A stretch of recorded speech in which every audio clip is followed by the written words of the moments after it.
Do artists really have to starve to be true to their craft? Must the business side of creativity drain all inspiration? No, it does not.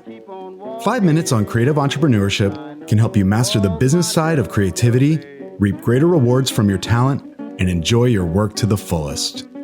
I'm so glad trouble don't last always.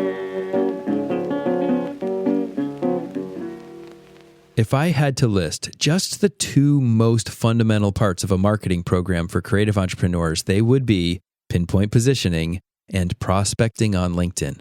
Of course, there are many more than just two important parts to marketing a creative practice, but without a doubt, the most critical concept is positioning, and the best practical platform is LinkedIn. In today's episode, I'll share even more practical advice for leveraging LinkedIn and organizing your marketing program. I'm Eric Holter, and I've been a serial creative entrepreneur for over 3 decades. After graduating from Rhode Island School of Design in 1991, I could cut and print beautiful wood engravings. But I had no idea how to run a business. They just don't teach enough about business in art school. If you listened to last week's episode, you know that LinkedIn is my #1 recommended platform for outbound prospecting. And I've already shared some important tips for using advanced filters and searching techniques to identify a perfect list of prospects for your practice. LinkedIn will help you get that job done, no question about it. That said, and for as big a fan of LinkedIn that I am, I readily admit that when it comes to organizing all your prospects and keeping track of all the relevant information you need to have about them, LinkedIn is terrible. While LinkedIn allows you to find prospects readily enough and even save them to lists, adding extra information about your prospects, such as where they are in your sales funnel, how warm or cold they might be to your outreach, what segment of your audience they might be in, or any other metadata you'll want to keep, LinkedIn is lousy. And so you're going to have to make some extra effort to move your prospect lists off of LinkedIn and into another system to organize them and work with them over time.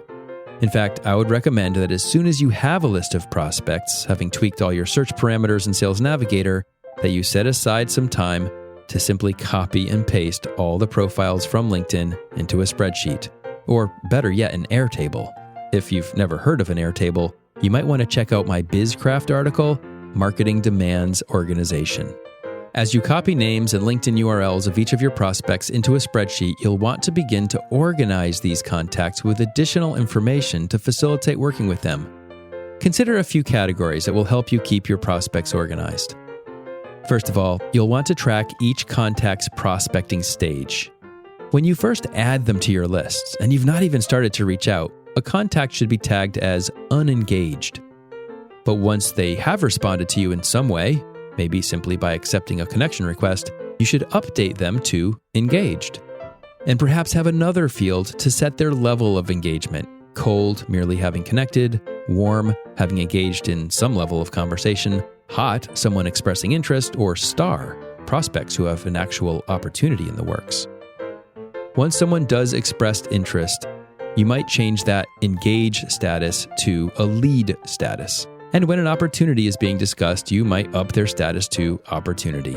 And of course, once you win that opportunity, they've made it to the prospecting funnel finish line, and they get tagged client. Another piece of information you'll want to keep is your prospect's email address if you have that available to you. In my Airtable database, I include fields that record the date of my last viewing of their profile and how many times I've viewed it. This helps me keep track of my prospects as I go through a few different viewings, since not everyone notices all the people who have viewed their profile. I also keep track of each prospect's connection status. If they are a LinkedIn connection, I want to be able to sort my list by that criteria. Marketing involves reaching out to a large set of prospects. Your list ought to include at least 1,000 prospects and might even include upwards of 3,000 to 5,000.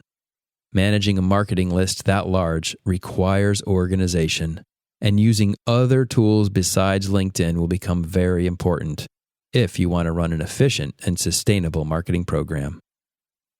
Until next week, don't let the business of creativity overwhelm your creative business. 5 Minutes on Creative Entrepreneurship is a podcast by Eric Holter, mentor to creative entrepreneurs. You can find more content and resources at erichholter.com.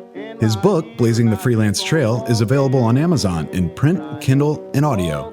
If this podcast is helpful to you, be sure to share it with your colleagues, and ratings and reviews are always appreciated. I'm so glad trouble don't last.